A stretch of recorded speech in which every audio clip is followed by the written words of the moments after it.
What's good? What's good? What's good, everybody? It's your boy Kaleem from Kaleem Beats, man. And I'm checking in with another tutorial today about not mastering, but mixing before you master. This is not a tutorial about mastering, but more so mixing. So I'm gonna go ahead and share y'all, some of my tips that I use. Feel free to comment below with tips from other producers or things that you feel could be helpful to other future producers and everything like that.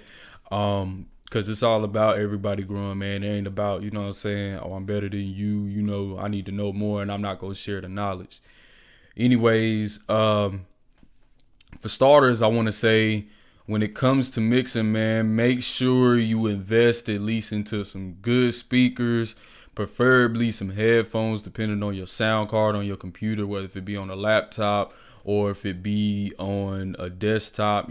I make my beats off of a desktop because I can have a bigger sound card, bigger video card that helps me with making these beats.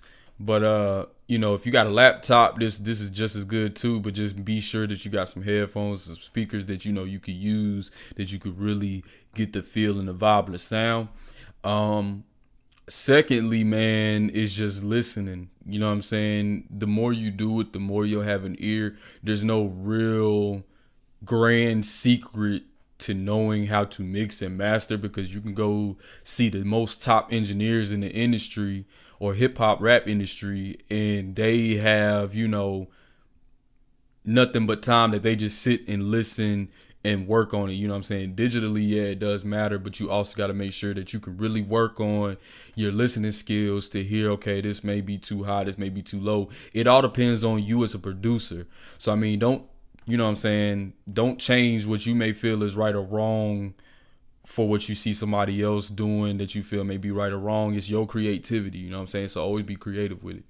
But as far as mixing goes, man, in FL Studio's sake, I used to actually make a big mistake of mixing in this board right here.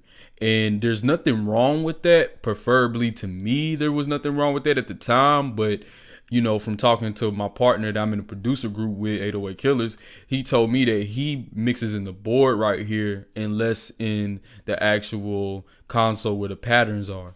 So I'm going to close this out and I'm going to just show y'all my mixer right here. And each individual sound I just went through as I created the beat, and I just listened to each and every sound that fit better for the beat.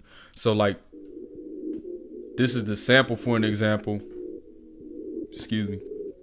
I basically reversed Prince's Pop Life. I previously released this beat, but then I had took it off the market, but I might bring it back, so I'm using it as an example. But this is just a sample with my little effects and stuff like that. Usually, like if I'm looping or if I have samples or something like that, I'll turn them all the way up in here, leave this alone. So that way, it just usually comes in natural.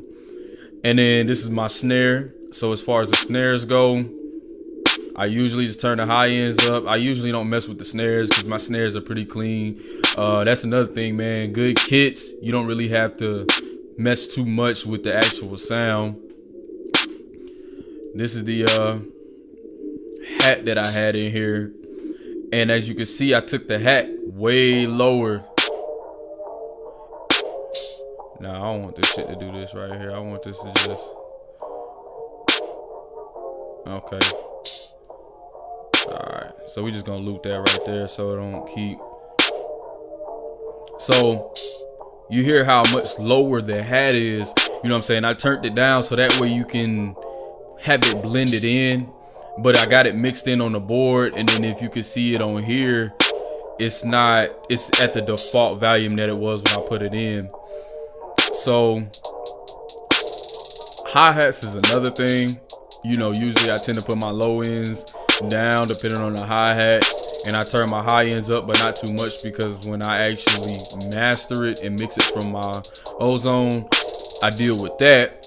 But usually, depending on the type of beat, the type of sample, really just the type of beat, hi-hats for me are just something that I'll either have higher or lower if it's more of a hi-hat prone type of beat, like my Beat Free Smoke, or if it's more of a lower, like this one. And kicks is one of those things that you could just play by ear, preferably by the producer. That's up to you. This back snare right here, I just put it in the mid range so that way it can kind of just, blend together.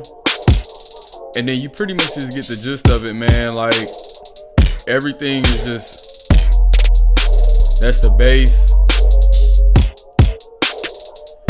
It's pretty much everything, man.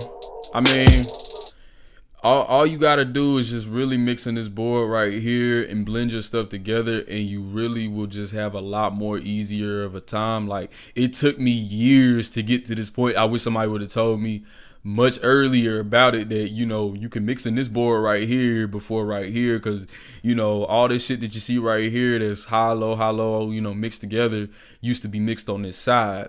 So if you're beginning, man, go ahead, just get in the habit of mixing on the real board right here. You know what I'm saying? Because when you go to a real studio, they got actual real mixing boards like this, not like this. You know what I'm saying? So get used to this right here. It's good for you. It's easier. And then it gives you more control over what you do over here. So say if some shit is too loud over here and I have it down, like that hat that I had, that open hat, I still may come over here, turn it down just slightly, because I don't want to have this shit all in the 20% range in the volume or 10% range. That's, I want to be able to balance it out. Also, you can have controls over this right here, of left and right panning and stuff like that. So it all just depends, man, on you as a producer, how you want to do it. But really, it just comes down to mixing on the boards. There's no big secret of how to mix on the boards or what's right or what's wrong. Just make sure that, your high ends ain't too high, the bass ain't too much when that comes to mastering, you know what I'm saying? But if you mix it right, you ain't gonna have too much to do for the mastering. So that's my 2 cents on it. That's how I've created my beats, man, and that's how I'm holding true to it so far.